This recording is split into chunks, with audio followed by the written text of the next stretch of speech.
안녕하세요. 사랑하는 성도님, 영혼의 샘물, 은혜의 자리 오심을 축복합니다. 소망의 주님이 우리와 함께 하십니다. 우리와 함께 하시는 주님을 찬양합니다. 기도합시다. 주님, 감사합니다. 오늘도 주님의 말씀 앞에 섭니다.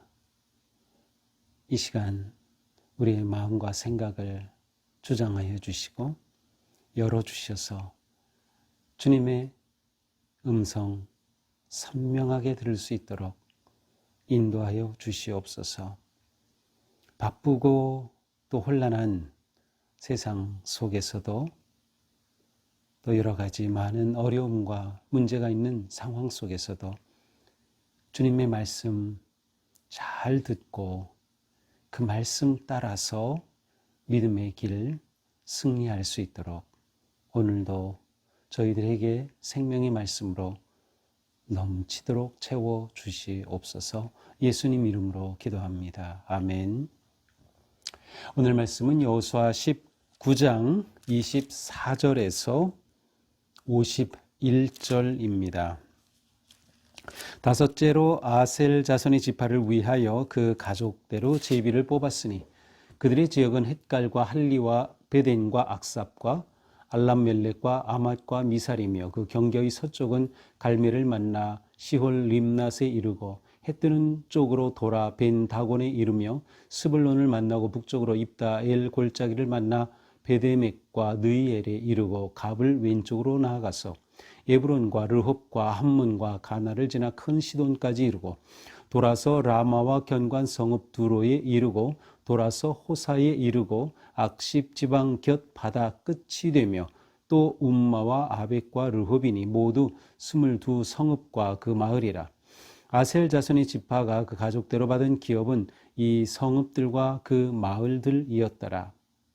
여섯째로 납달리 자손을 위하여 납달리 자손의 가족대로 제비를 뽑았으니 그들의 지역은 헬렙과 사나님의 상수리 나무에서부터 아다미 네겝과 얌네를 지나 락꿈까지요. 그 끝은 요단이며 서쪽으로 돌아 아스노 다불에 이르고 그곳에서부터 훗곳으로 나아가 남쪽은 스불론에 이르고 서쪽은 아셀에 이르며 해 뜨는 쪽은 요단에서 유다에 이르고 그 견관 성읍들은 시딤과 세르와 함맛과 락갓과 긴네렛과 아다마와 라마와 하솔과 게데스와 에드레이와 엔하솔과 이론과 믹다렐과 호렘과 벳아낫과 벳세메스니 모두 19 성읍이라. 그 마을들이라.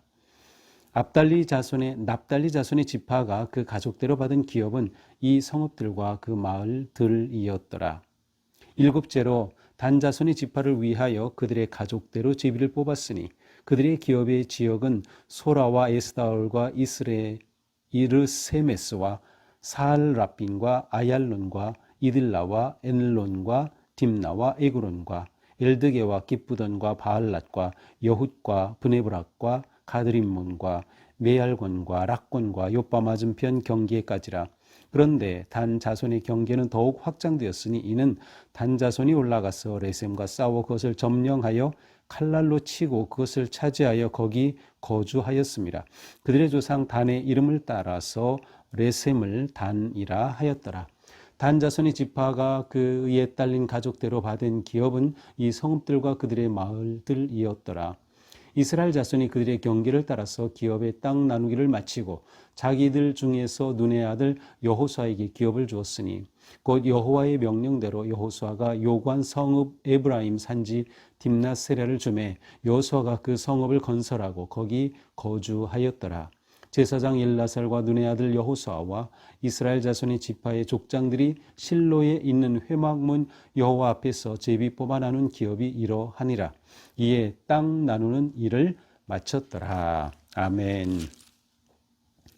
자, 드디어 오늘 말씀으로 이제 이스라엘이 12지파에게 땅을 분배하는 일을 마치게 됩니다. 그래서 오늘 본문에서는 마지막 남은 세 지파들에게 땅을 분배하는 내용을 보여주고 있습니다.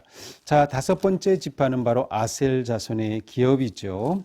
자, 이 아셀 자손의 기업은 사실은 이제 북쪽, 맨 북쪽 중에서 지중해 쪽, 바다 쪽이에요.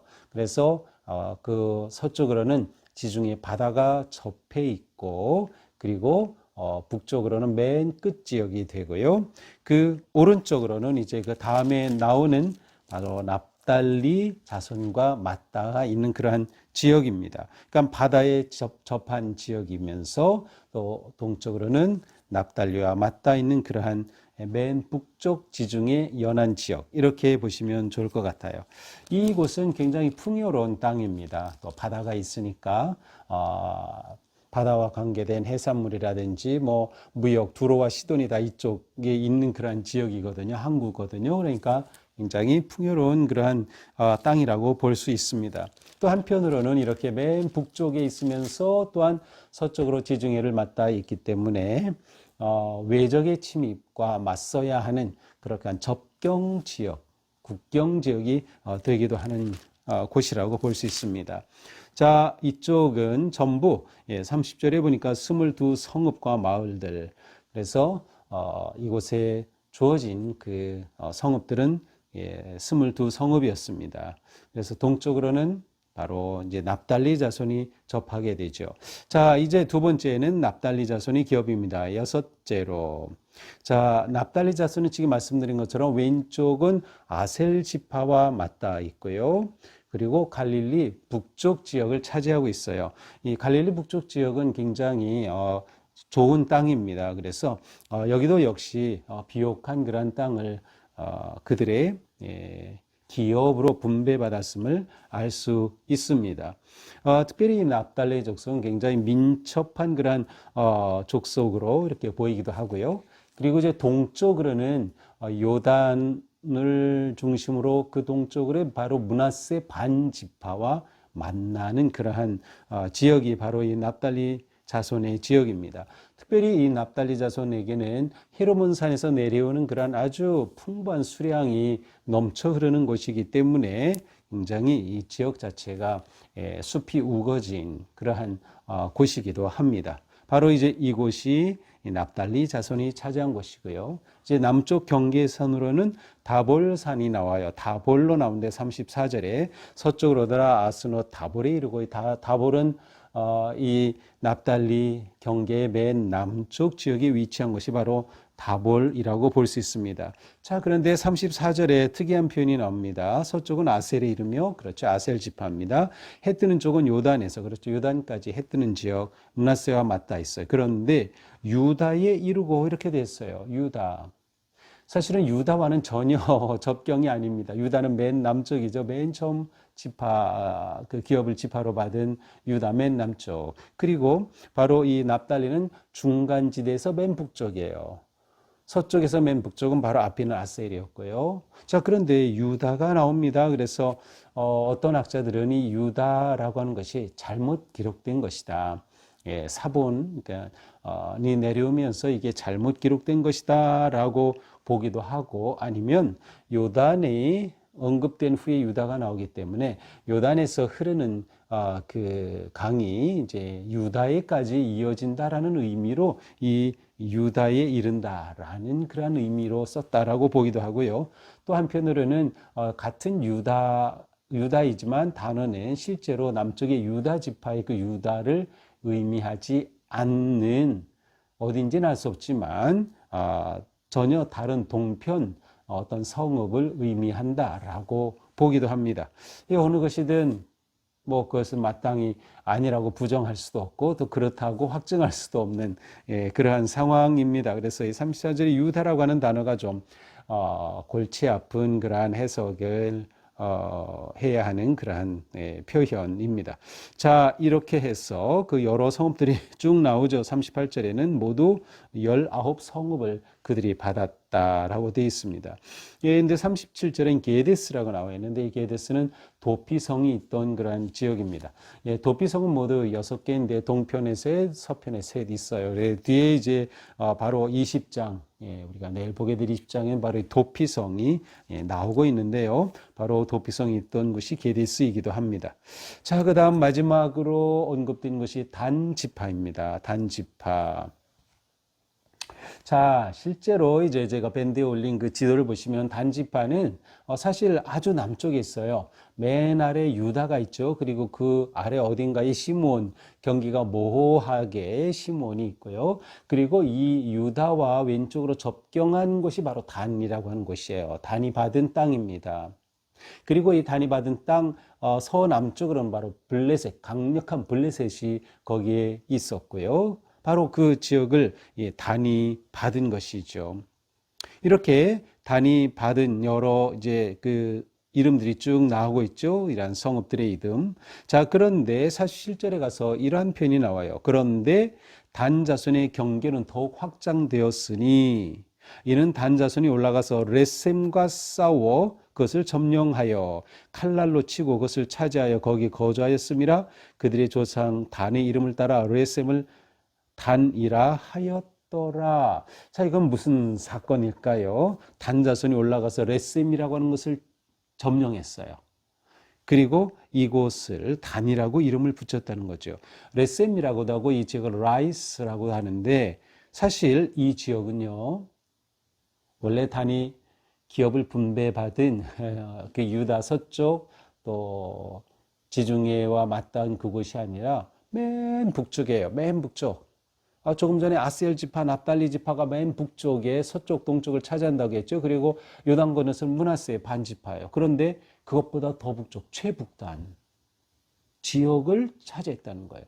자, 이것은 무슨 일일까? 바로 사사기 18장에 그 이야기가 나옵니다.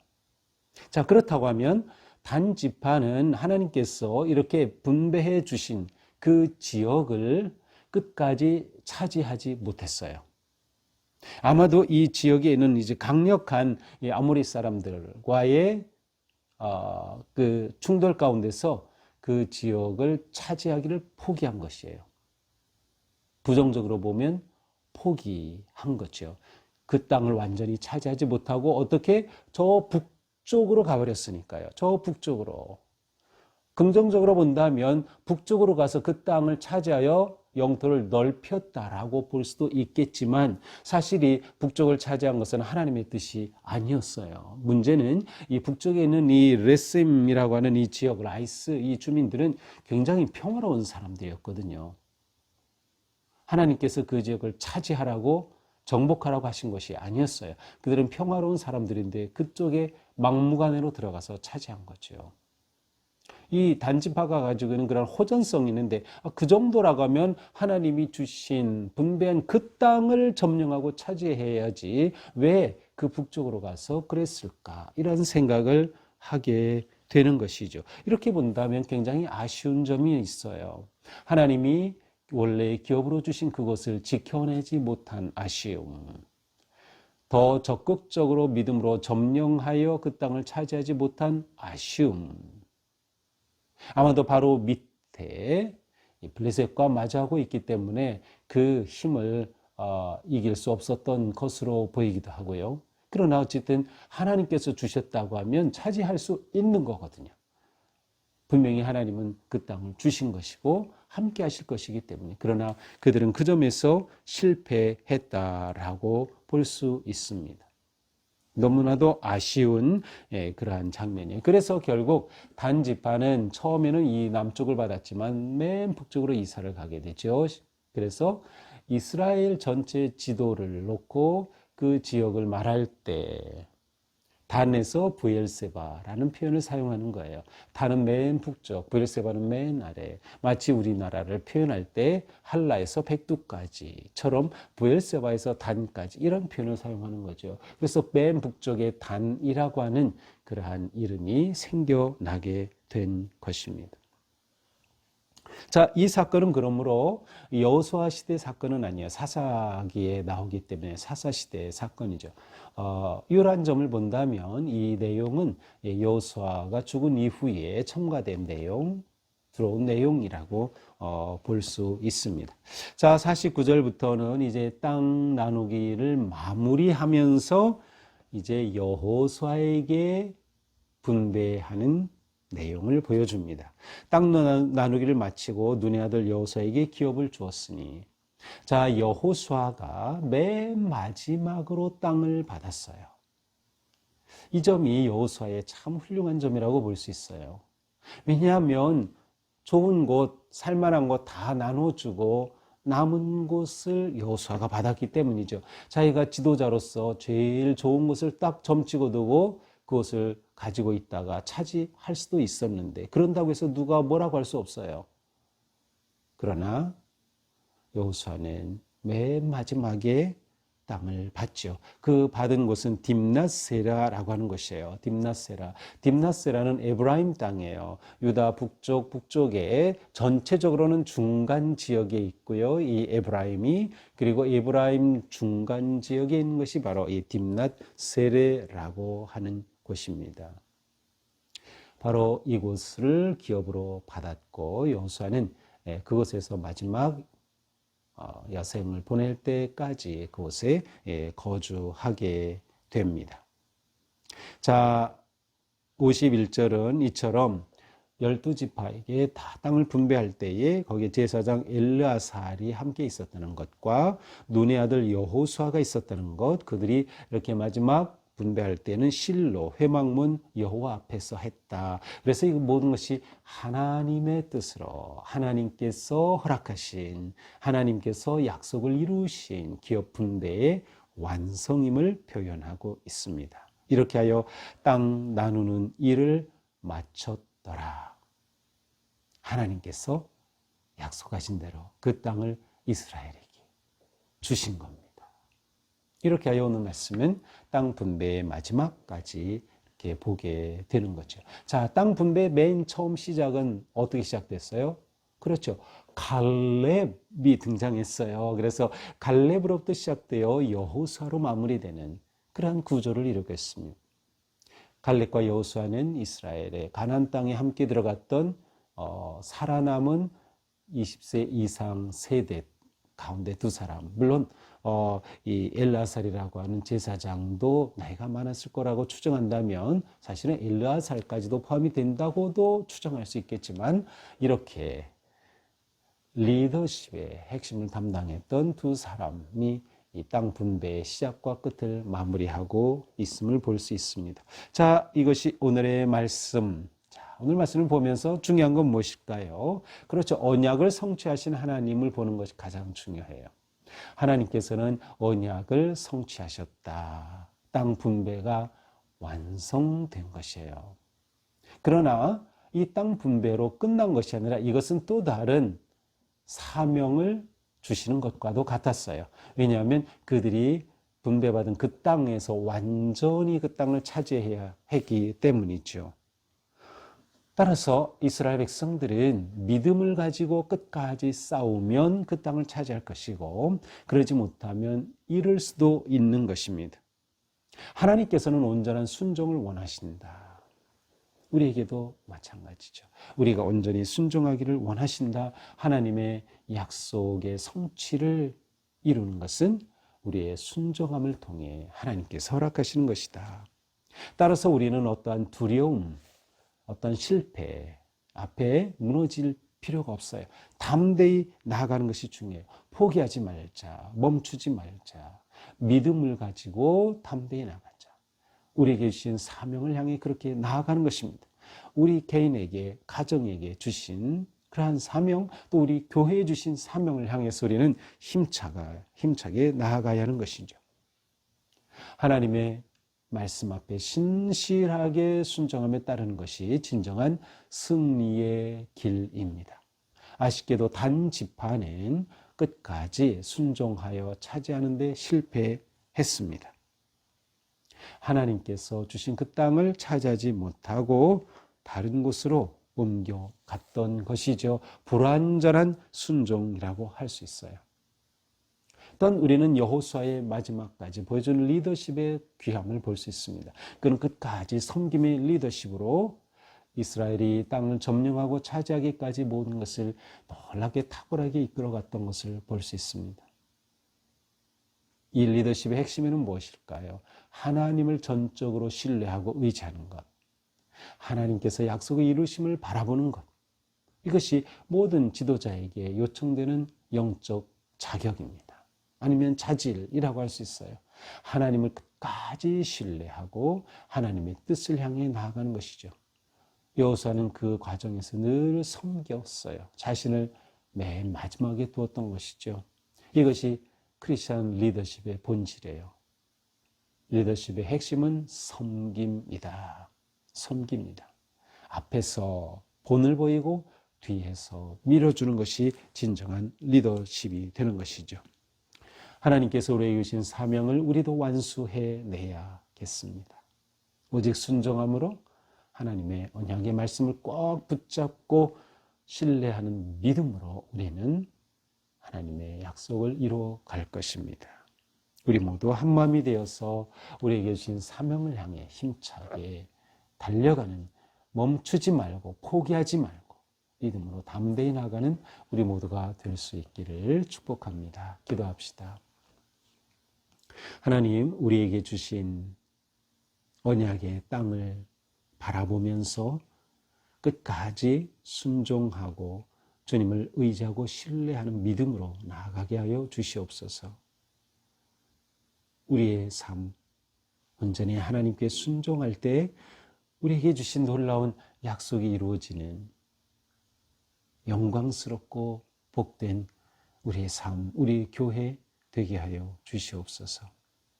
언제나 주님의 말씀 안에 거하고 말씀을 붙잡고 하나님의 뜻을 바라보고 신뢰하며 이루시는 주님 의지할 수 있도록 인도하여 주시옵소서.